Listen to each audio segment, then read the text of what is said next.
Here tonight, okay.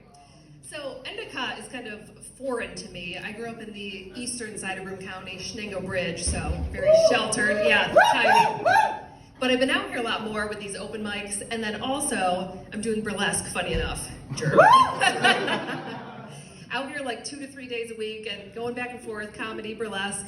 So one of these times, basically, I'm going to show up in pasties and fishnets, and y'all are going to like that. Yes, exactly.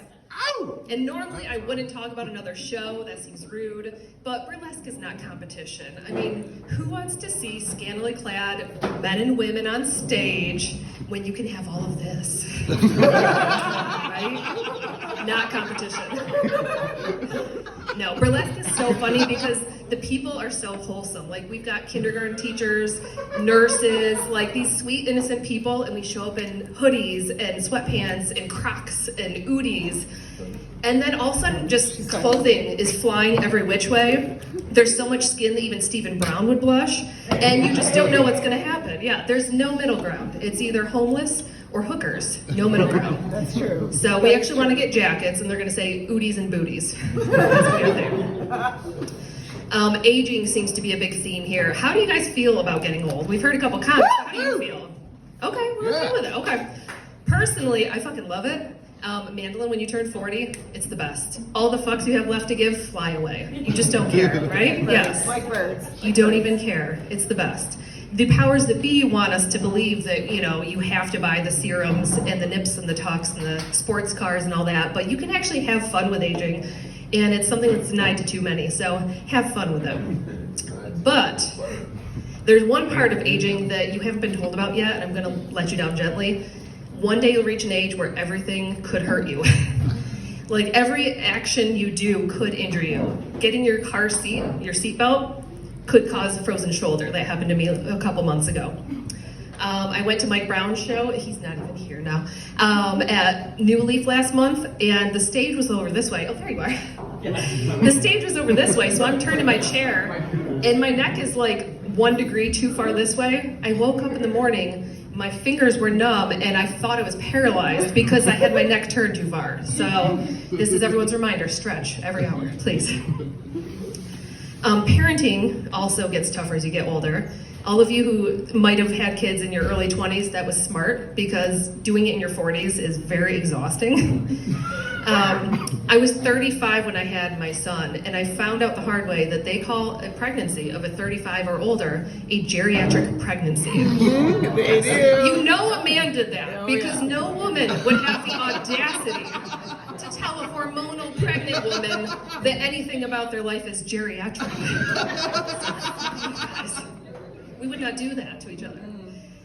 But no, my son, he's 5, he's awesome. We like to play a daily game called Power Struggle. It's so fun.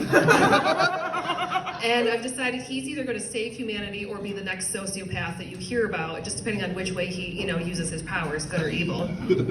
But part of the problem, we speak different languages. He experiences the universe through kid math. So kid math says that when it's daylight savings time, you can stay awake 2 extra hours on Sunday and then act like a feral fucking cat on Monday morning when it's time for kindergarten. Kid math says a 15-minute car nap is the same as a 2 to 3 hour bed nap. And we all know that is fucking bullshit. Fucking bullshit.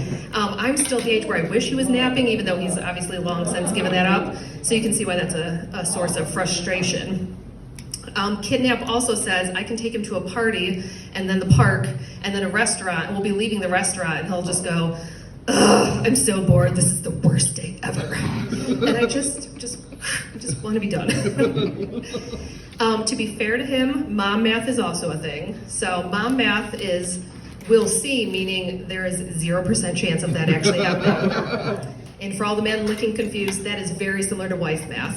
Derek, I know you know. Mom math is drinking 7.3 coffees, hoping that will make up for only sleeping 3.7 hours the night before.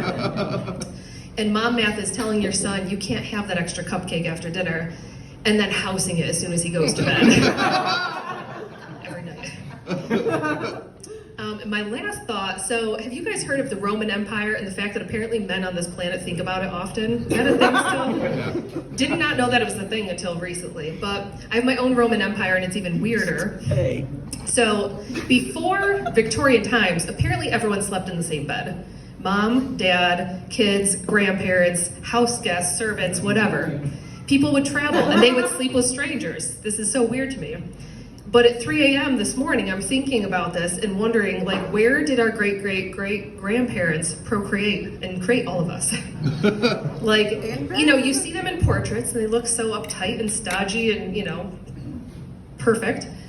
But were they having afternoon delight? Or did they have a spot in the bedroom that they would go out to and just, like, have some fun? I don't know. This is what keeps me awake at 3 o'clock in the morning. And I have no way to wrap this up. I'm just going to be pleased that I made you all think about your great-great-grandparents having sex. Thank you.